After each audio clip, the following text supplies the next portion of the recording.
Hello everybody, myself Puneet Sharma and welcome to PK tutorial. Students, हम पढ़ रहे थे class 8 geography chapter second, land, soil, water, natural vegetation and wildlife resources. इसका part first हम पढ़ चुके हैं, जिसमें हमने लैंड के बारे में पढ़ा था, लैंड यूज़ के बारे में पढ़ा था, कंजर्वेशन ऑफ लैंड रिसोर्सेज के बारे में पढ़ा था। फिर हमने सॉइल के बारे में पढ़ा था, फैक्टर्स ऑफ सॉइल फॉर्मेशन के बारे में पढ़ा था। फिर degradation and conservation of soil resources के बारे में पढ़ा था। और आज हमारा जो न्यू टॉपिक है वो है वाटर। अगर आपने इस चैनल को सब्सक्राइब नहीं किया है तो प्लीज़ सब्सक्राइब कीजिएगा। वीडियो पसंद आएगी तो लाइक और शेयर कीजिएगा अपने फ्रेंड्स और रिलेटिव्स के बीच में। तो स्टार्ट करते हैं हम आज का टॉपिक वाटर। वाटर यानी पानी जो है एक वाइटल रिन्यूएबल नेचुरल रिसोर्स है। वाइटल मतलब इंपॉर्टेंट रिन्यूएबल नेचुरल रिसोर्स है जो अपने आप को दोबारा से रीजनरेट करता है। थर्ड फोर्थ जो अर्थ की सरफेस जो है वो पानी से गिरी हुई है। थर्ड फोर्थ मतलब 75% जो अर्थ की सरफेस जो है वो पानी से गिरी हुई है। इसलिए अर्थ को जो वाटर प्लैनेट भी कहा जाता है। और जो ओशंस जो हैं उन्होंने 2/3 अर्थ की सरफेस को कवर किया हुआ है और वहाँ पे वैरायटीज़ ऑफ प्लांट्स और एनिमल्स की लाइफ को सपोर्ट किया हुआ है। लेकिन जो ओशन का जो पानी जो है वो सलाइन है, मतलब कि साल्टी है और ह्यूमन कंजम्पशन के लिए वो फिट नहीं है। हम उसको डायरेक्टली कंज्यूम नहीं कर सकते, नहीं पी सकते हैं। और जो फ्रेश वाटर है जो हमारी अर्थ सरफेस पे वो सिर्फ 2.7% ही है जो कि फ्रेश वाटर जिसको हम कंज्यूम कर सकते हैं। लेकिन उस 2.7% में से भी जो 70% जो फ्रेश वाटर है वो कहाँ पे है? आइस शीट्स में है, ग्लेशियर्स में है, जो कि अंटार्कटिका में है, ग्रीनलैंड में है, या फिर माउंटेन रीजन्स में जो ग्लेशियर्स है वहाँ पे 70%। जो 30% बचता है वही हम यूज़ कर सकते हैं, वही हमारे लिए प्रॉफिटेबल रहता है। सिर्फ जो 1% जो है फ्रेश वाटर जो है, सिर्फ ओनली 1% वो ही हमारे लिए जो है अवेलेबल है और हमारी कंजम्पशन के लिए फ़िट है, हम उसको यूज़ कर सकते हैं। और वो कहाँ पे पाया जाता है? ग्राउंड वाटर है वो, सरफेस वाटर जो कि नदियों में मिलता है हमको, या फिर लेक्स में, झीलों में, और वो पानी जो कि वाटर वेपर्स में, एटमॉस्फेयर में अवेलेबल है। और जो फ्रेश वाटर जो होता है वो एक बहुत ही प्रीशियस सब्सटेंस है हमारी अर्थ का, बहुत ही इंपॉर्टेंट है हमारे लिए। और वो ना ही ऐड होता है और ना ही सब्ट्रैक्ट होता है, उसकी मात्रा ना ही बढ़ती है और ना ही कम होती है ज़मीन पे। क्यों? क्योंकि उसका जो वॉल्यूम जो है हमेशा वो बराबर रहता है, कांस्टेंट रहता है। लेकिन हमको तब भी पानी की किल्लत क्यों देखने को मिलती है? क्योंकि पानी जो है हमेशा कांस्टेंट मोशन में बहता रहता है ड्यू टू साइकिलिंग। किसकी वजह से? साइकिलिंग की वजह से, जो कि ओशन से स्टार्ट होता है, फिर हवा में जाती है, फिर ज़मीन पे वापस आती है और दोबारा से वो ओशन में चले जाता है, जिसको हम बोलते हैं इवेपोरेशन। जो प्रोसेस है वो इवेपोरेशन, फर्स्टली इवेपोरेशन होती है सी से, ओशन से, फिर प्रेसिपिटेशन होती है और फिर दोबारा से रन ऑफ होके वो समुद्र ओशंस में पानी चला जाता है, जिसको हम वाटर साइकिल भी बोलते हैं।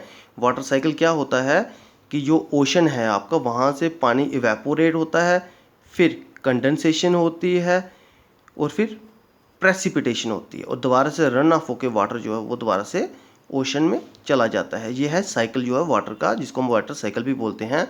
कहा जाता है कि अगर एक नल से 1 ड्रॉप गिरता रहे पर सेकेंड तो वो एक साल में 1200 लीटर्स को पानी को वेस्ट करता है। वो जो ह्यूमंस बींग्स जो हैं वो क्या करते हैं, सिर्फ पानी पीने के लिए और नहाने के लिए, कपड़े धोने के लिए यूज़ नहीं करते हैं। वो पानी का यूज़ प्रोडक्शन के लिए भी करते हैं। किसकी प्रोडक्शन के लिए? एग्रीकल्चर की प्रोडक्शन के लिए, या फिर इंडस्ट्रीज़ की सेटअप के लिए, बिजली बनाने के लिए यूज़ करते हैं। डैम्स में उसको हम इकट्ठा करते हैं, इकट्ठा स्टोर करते हैं। जैसे जैसे पॉपुलेशन इंक्रीज़ होती जा रही है वैसे वैसे डिमांड्स जो हैं खाने की, कैश क्रॉप्स की, फूड्स की और कैश क्रॉप्स की, वो बढ़ती जा रही हैं। इवन कि जैसे जैसे अर्बनाइजेशन बढ़ता जा रहा है वैसे वैसे जो ह्यूमंस का जो स्टैंडर्ड ऑफ लिविंग जो है वो भी बढ़ता जा रहा है, जिसकी वजह से फ्रेश वाटर की सप्लाई में बहुत ही ज़्यादा कमी आती जा रही है दिन प्रतिदिन। और उसका एक बड़ा कारण भी है, जहाँ तो जितने भी वाटर सोर्सेज हैं वो ड्राई हो रहे हैं या फिर वो पोल्यूटेड होते जा रहे हैं ड्यू टू ह्यूमन एक्टिविटीज़। अब नेक्स्ट टॉपिक है हमारा प्रॉब्लम्स ऑफ वाटर अवेलेबिलिटी। अब की वाटर अवेलेबिलिटी में क्या प्रॉब्लम्स आ रही हैं? अब उसका मेन कारण है कि कुछ एक ऐसे रीजन्स भी हैं वर्ल्ड में जहाँ पे पानी की बहुत ही ज़्यादा किल्लत है। जैसे अफ्रीका की बात की जा रही है, maximum Africa, West Asia, South Asia, और कुछ पार्ट्स हैं यूएसए के, नॉर्थ वेस्ट मैक्सिको है, और कुछ साउथ अमेरिका का भी पार्ट है, और पूरा ऑस्ट्रेलिया, जहाँ पे कि पानी की हमेशा किल्लत रहती है, खासतौर पर फ्रेश वाटर की। ओशंस तो वहाँ पे हैं, सी है, लेकिन फ्रेश वाटर की वहाँ पे बहुत ज़्यादा किल्लत रहती है। और ख़ास तौर पर जो वो कंट्री जो कि क्लाइमेटिक जोन्स में फॉल करती हैं, वहाँ पे भी यू है वाटर स्केर्सिटी की बहुत ज़्यादा प्रॉब्लम्स रहती है। क्लाइमेटिक जोन्स वो एरिया होता है जहाँ पे जो बारिश जो बहुत ही मॉडरेट लेवल की होती है, हाई लेवल की जो बारिश नहीं होती, रेन नहीं होती, इसलिए वहाँ उन कंट्रीज़ को ड्रॉट फेस करना पड़ता है। सूखा जो है वहाँ पे बहुत ज़्यादा पड़ता है, तो वहाँ पे पानी की बहुत ज़्यादा किल्लत होती है उन कंट्रीज़ में। इसलिए कहा जाता है कि पानी की शॉर्टेज को रोकने के लिए हमको क्या करना चाहिए, कुछ ना कुछ ऐसा तरीका अपनाना चाहिए। या तो हम क्या करें, उसकी ओवर एक्सप्लॉयटेशन को रोकें, ठीक है, तो या फिर हमको गंदा होने से रोकें, कंटेमिनेशन मतलब पोल्यूशन होने से रोकें। तो हम कैसे कर सकते हैं, वाटर को कंजर्व कैसे कर सकते हैं, अब हम पढ़ेंगे कंजर्वेशन ऑफ वाटर रिसोर्सेज की, कैसे हम पानी को बचा सकते हैं। Access to clean and adequate water source is a major problem facing the world today. Steps have to be taken to conserve this dwelling resource. अब क्या है कि अच्छा स्वच्छ पानी मिलना बहुत ही बड़ी प्रॉब्लम की बात है इस टाइम पे। बहुत पूरा वर्ल्ड जो है बहुत ही प्रॉब्लम फेस कर रहा है स्वच्छ वाटर के लिए, अच्छे क्लीन वाटर के लिए। और आज के ज़माने में जो वाटर जो है कहा जाता है कि रिन्यूएबल रिसोर्स है, लेकिन उस रिन्यूएबल रिसोर्स को हमको बचा के रखना है, किससे, ओवर यूज़ से और पोल्यूशन से। क्योंकि ओवर यूज़ उसका वाटर को डिस्ट्रॉय कर देगा, ख़त्म कर देगा, और पोल्यूशन जो है उसको अनफिट कर देता है हमारे यूज़ के लिए। वो कैसे हम उसको ठीक पोल्यूशन फ्री करेंगे, डिस्चार्ज ऑफ अनट्रीटेड और partially treated sewage, agriculture chemicals and industrial effluents in water bodies are major contaminants. अब क्या जो पोल्यूशन कैसे फैलता है पानी में, जो हम इंडस्ट्री से बिना केमिकल्स को पोल्यूट किए हुए, जब इंडस्ट्रीज़ का वेस्टेज जो है हम डायरेक्ट नदियों में फेंक देते हैं, नालियों के थ्रू, नालों के थ्रू, या फिर जो हम केमिकल्स यूज़ कर रहे हैं खेतों में, वो भी डायरेक्ट क्या होता है कि बारिश की वजह से वो वाटर जो है रन ऑफ होके जो है रिवर्स के थ्रू जो सी में चले जाता है, वो भी बहुत ज़्यादा प्रॉब्लम्स क्रिएट करता है, रिवर्स को पोल्यूट कर देता है।